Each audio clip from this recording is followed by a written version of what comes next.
ತನ್ನ bike parking ಮಾಡಿ ಬೇರೊಂದು ಬೈಕ್ ಕದ್ದು ಪರಾರಿಯಾಗಿದ್ದ ವ್ಯಕ್ತಿಯೋರ್ವ ಕೆಲ ಗಂಟೆಗಳ ನಂತರ ಮತ್ತೆ ಅದೇ ಸ್ಥಳದಲ್ಲಿ ಕದ್ದ ಬೈಕ್ ಬಿಟ್ಟು ಹೋಗಿರುವ ಘಟನೆ ಭಟ್ಕಳ ಶಹರದ ಸಂಶುದ್ದೀನ್ ಸರ್ಕಲ್ ಸಮೀಪವಿರುವ ಭಾರತ್ ಪೆಟ್ರೋಲ್ ಪಂಪ್ನಲ್ಲಿ ನಡೆದಿದ್ದು, ಈ ಎಲ್ಲಾ ಕೃತ್ಯ ಸಿಸಿಟಿವಿಯಲ್ಲಿ ಸೆರೆಯಾಗಿದೆ. ಭಟ್ಕಳ ತಾಲೂಕಿನ ಬೆಳ್ಳಿ ನಿವಾಸಿ ಮಂಜುನಾಥ್ ಹೆಮ್ಮಯ್ಯ ನಾಯ್ಕ್ ಅವರಿಗೆ ಸೇರಿದ ಬೈಕ್ ಇದಾಗಿದೆ. ಇವರು ಮಂಗಳವಾರ ಬೆಳಗ್ಗೆ 11:30 ಸುಮಾರಿಗೆ ಇಲ್ಲಿನ ಸಂಶುದ್ದೀನ್ ಸರ್ಕಲ್ ಸಮೀಪವಿರುವ ಭಾರತ್ ಪೆಟ್ರೋಲ್ ಪಂಪ್ನಲ್ಲಿ ತಮ್ಮ ಬೈಕ್ ನಿಲ್ಲಿಸಿದ್ದರು. ತಮ್ಮ ಕೆಲಸದ ನಿಮಿತ್ತ ಅಲ್ಲೇ ಸಮೀಪ ಹೋಗಿ ಬರುವುದರೊಳಗಾಗಿ ಬೈಕ್ ಕಳ್ಳತನವಾಗಿತ್ತು.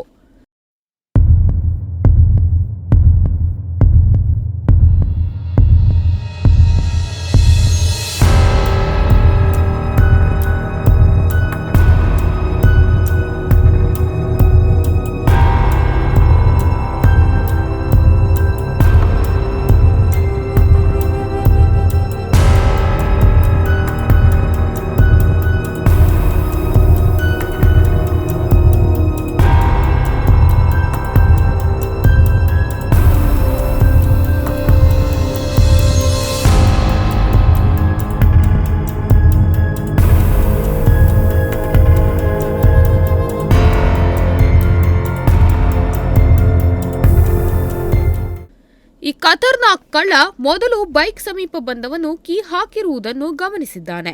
ಕೆಲ ಕಾಲ ಬೈಕ್ ಸಮೀಪ ತನ್ನ ಕೈಚಳಕ ತೋರಿಸಿದ್ದಾನೆ. ಬಳಿಕ ಅಲ್ಲಿಂದ ತೆರಳಿದ ಆತ ತಾನು ತಂದಿರುವ ಬೈಕ್ ಅನ್ನು ಪೆಟ್ರೋಲ್ ಪಂಪ್ ಮುಂದೆ ಪಾರ್ಕಿಂಗ್ ಮಾಡಿ ಪುನಃ ಈ ಬೈಕ್ ಸಮೀಪ ಬಂದು ಬೈಕ್ ಕದ್ದು ಪರಾರಿಯಾಗಿದ್ದಾನೆ. ನಂತರ 11:45 ಸುಮಾರಿಗೆ ಮಂಜುನಾಥ್ ನಾಯ್ಕ್ ಬಂದು ನೋಡಿದಾಗ ಬೈಕ್ ಸ್ಥಳದಲ್ಲಿ ಇರಲಿಲ್ಲ. ಕೆಲವರ ಬಳಿ ವಿಚಾರಿಸಿದರೂ ಯಾವುದೇ ಮಾಹಿತಿ ತಿಳಿಯದೇ ಇರುವುದರಿಂದ ನಾಪತ್ತೆಯಾಗಿರುವುದು ತಿಳಿದು ಬಂದಿದೆ.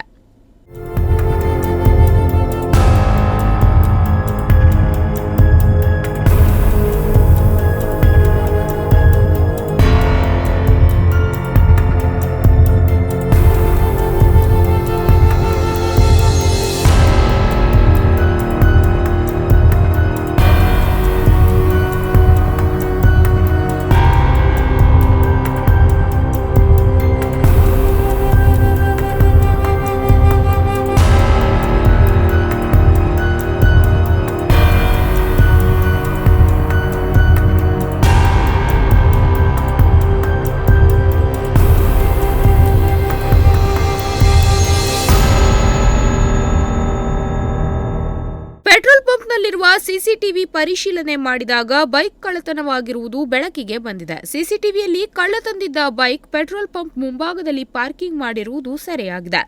ಆ ಬೈಕ್ ನೋಡಲು ಹೋದಾಗ ಅಷ್ಟರಲ್ಲಾಗಲೇ ಆ ಬೈಕ್ ಕೂಡ ಅಲ್ಲಿಂದ ಸಾಗಿಸಲಾಗಿತ್ತು. ಅದು ಕೂಡ ಸಿಸಿಟಿವಿಯಲ್ಲಿ ಸೆರೆಯಾಗಿದೆ. ವಿಚಿತ್ರವೇನೆಂದರೆ ಕೆಲ ಗಂಟೆಗಳ ನಂತರ ಸಂಜೆ ಹೊತ್ತು ಕದ್ದ ಬೈಕ್ ಅನ್ನು ಅದೇ ವ್ಯಕ್ತಿ ಮತ್ತೆ ಅದೇ ಜಾಗದಲ್ಲಿ ತಂದಿಟ್ಟಿದ್ದಾನೆ. ಈ ಎಲ್ಲಾ ದೃಶ್ಯಗಳು ಸದ್ಯ ಪೆಟ್ರೋಲ್ ಪಂಪ್ನಲ್ಲಿರುವ ಸಿಸಿಟಿವಿಯಲ್ಲಿ ಸೆರೆಯಾಗಿದೆ. ಉದಯ್ ನಾಯ್ಕ್, ನುಡಿಸಿರಿ ನ್ಯೂಸ್, ಭಟ್ಕಳ.